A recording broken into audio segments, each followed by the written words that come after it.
Here's a wild fact to start. Belgian Malinois can track a single human scent across miles and deliver a precise controlled bite in seconds. That power needs purpose. If you're into next-level dog training, like share and smack that subscribe, members get behind-the-scenes training logs and weekly Q&As. This is my girl, a rescued Belgian Malinois who was abandoned and terrified when I found her. Today she's on a comeback journey, learning bite work and tracking, one controlled win at a time. But it wasn't easy. Bringing a high-drive working dog into your life is always a commitment. But with a rescue, you're not just starting from scratch. You're starting from a deficit. She came home underweight, every rib a visible reminder of her past. But the physical toll was nothing compared to the mental one. She was riddled with a deep, pervasive anxiety that colored her entire world. In loud spaces, she wouldn't just get nervous, she would completely shut down, her body freezing as if waiting for the next bad thing to happen. It was a constant state of survival mode. Her triggers were everywhere. Fast movements, even something as simple as me reaching for my keys too quickly, would cause her to flinch and recoil. The world seemed to be moving too fast for her, and she was constantly bracing for impact. And crates, a tool that should be a safe den, felt like a punishment to her.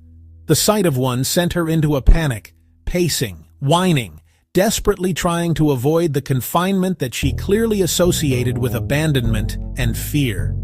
Outside, walks were a chaotic ordeal. On leash, she'd ping-pong from one side of the path to the other, her mind completely overwhelmed by the sights and smells.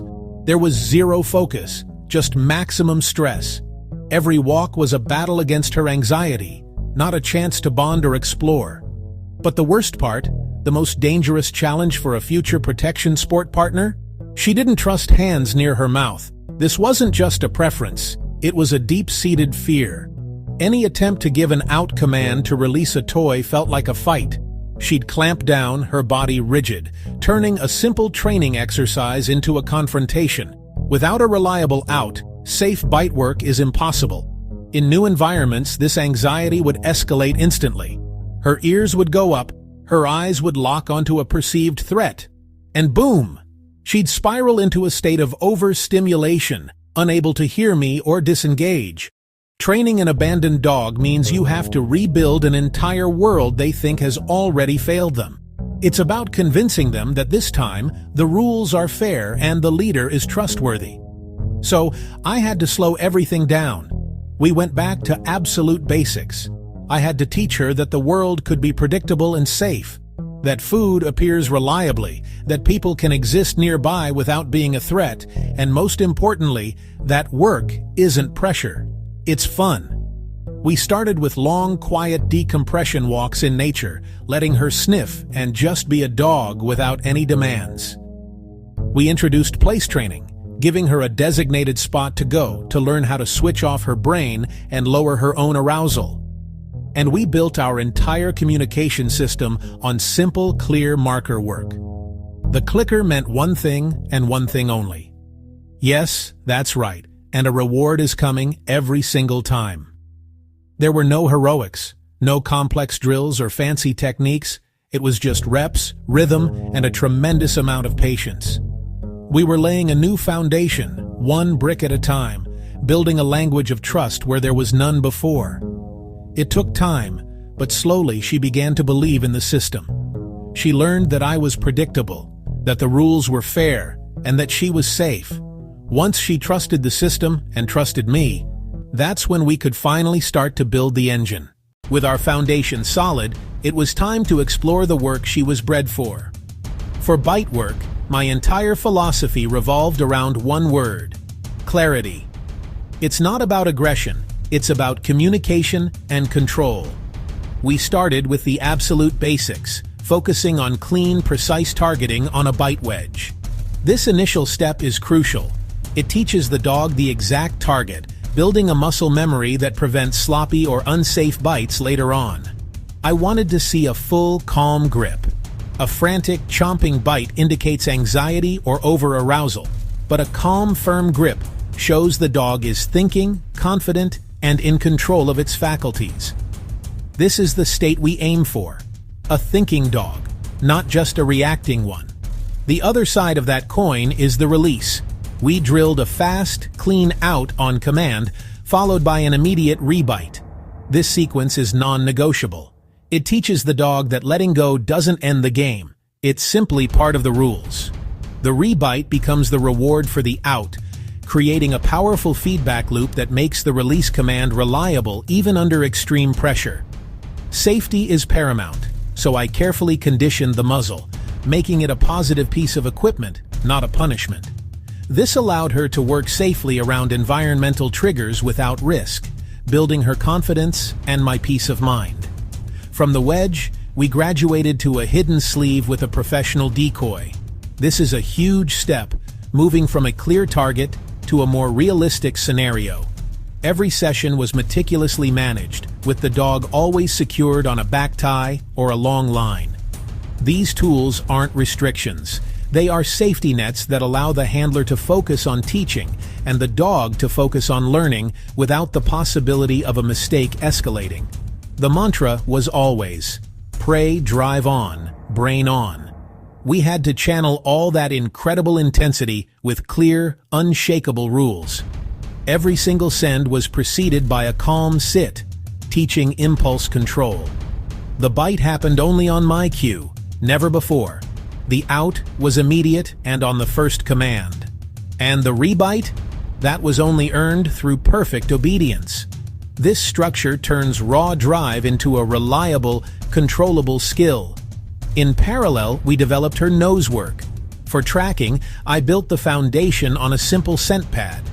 I'd walk a short, straight line, placing one high-value treat in every single footstep. The goal was to teach her that my scent predicts a reward, encouraging her to slow down, use her nose, and write the story of the track one step at a time. This methodical process builds incredible focus and value for the track itself. From there, we worked on the mechanics. Proper line handling to avoid giving unintentional cues, navigating corners without losing the scent, and indicating articles left on the track. The rule for articles was simple: find the object and down at the find. The moment she downed, I would run up and deliver a massive jackpot reward. This creates a powerful, positive association, making the articles the most exciting part of the track. As her skills grew, we leveled up, introducing longer age tracks with more complex turns, constantly challenging her to think and problem solve. This was it, the final exam. We set up a track that would test every single skill we had painstakingly built over the last year. The scent was aged for 45 minutes. In the world of tracking, that's a significant challenge. Every minute that passes, the scent molecules dissipate, broken down by sun, scattered by wind, and absorbed by the earth. It forces the dog to move beyond just following crushed vegetation and truly work the specific human odor they were tasked to find. It demands immense concentration and environmental resilience. To make it harder, the track wasn't a simple straight line. It included 2 sharp right-hand turns, followed by a sweeping left. Turns are where many dogs fail. They build up momentum and can easily overshoot the corner, losing the scent picture entirely. It's a true test of a dog's ability to process information under physical and mental pressure, requiring them to slow down, reacquire the scent, and commit to the new direction. And for the final, most difficult element, we added a decoy. This person walked a fresh, false cross-track directly over our aged one. This is the ultimate proof of a dog's training. It's a deliberate attempt to trick her, presenting a newer, stronger, and more enticing scent trail. She would have to make a conscious choice: follow the easy, obvious scent, or stick to the faint, difficult trail she was assigned. My heart was pounding. This wasn't just about passing a test, it was about proving she could be trusted in a real-world scenario. I gave the command. She launched nose down, immediately locking on. Her rhythm was steady, a beautiful metronomic gait that told me she was in the zone. Her tail was held low and neutral, her breathing was calm and deep. all signs of a confident, non-stressed working dog. She wasn't frantic, she was processing. The first turn, she nailed it, hitting the 90-degree angle with a precision that took my breath away. On the second turn, I saw a moment of uncertainty. A minor drift as her head came up for a split second. But then, something incredible happened.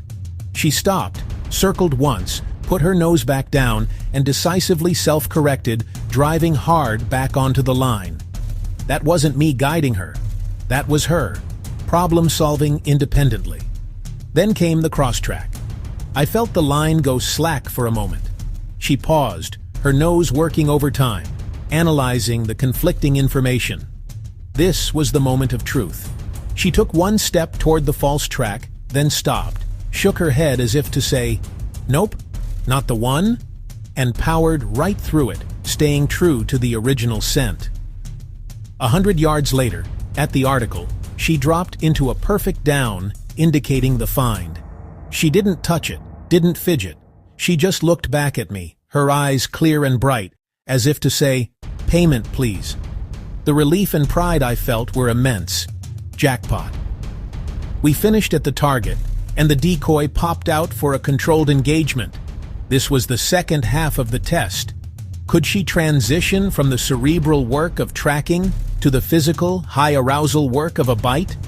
She drove in without hesitation, securing a full, calm grip. There was no chattering, no thrashing, just pure, stable confidence. I cued the out. She released clean, instantly. The sleeve fell away, and she stood her ground. No panic, no conflict, just focus, waiting for the next command.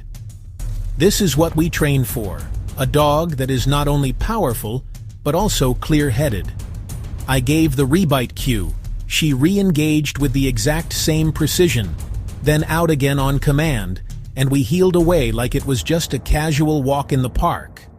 In that sequence, she demonstrated everything: control, clarity, confidence, and partnership. That was the moment I knew she'd crossed the bridge. From a dog operating in survival mode to a partner operating with purpose. From abandoned to unstoppable, her transformation is proof that patience, structure, and love win. You don't rush a dog like this. You guide, you listen, and you celebrate the tiny wins until they stack into something huge. Then came the breakthrough. Drop a comment with your toughest training challenge. I read them all. Like, share, and subscribe. And if you want the advanced breakdown, track aging, cross-track strategy, and building the perfect out, watch the next video. Members get full session notes and weekly live debriefs.